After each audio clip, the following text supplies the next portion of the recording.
Nataka msiishie tu katika tu hii kucheza tu michezo pia, lakini pia naona pia mwe pia na focus na malengo ya maisha yenu pia binafsi. Hii michezo ambayo mnaifanya na imani itawakutanisha na watu wengi na nyanja nyingi, lakini pia tuendelee kupambana na kupambania kufikia ndoto zetu.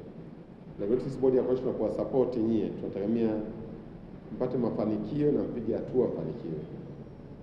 Furaha yangu mimi na furaha ya bodi ya korosho na pia na bodi ya wakurugenzi wa bodi ya korosho ni kuona kwamba tunafanikiwa kama timu, lakini pia tunafanikiwa kama mtu mmoja mmoja kufikia malengo yetu ya kimaisha. Kwa hiyo kitu ambacho mimi niwatie moyo na niombe muendelee kufanya jitihada. Hapa mlipofika ndio kwanza mnaanza. Sky should be the limit. Msijiwekee malengo madogo, jiwekeni malengo makubwa. Yaani mjiwekee malengo ya kushiriki mashindano ya volleyball ulimwenguni. Kwamba Korosho Queen inataka ishiriki volleyball katika mashindano ya kimataifa ulimwenguni.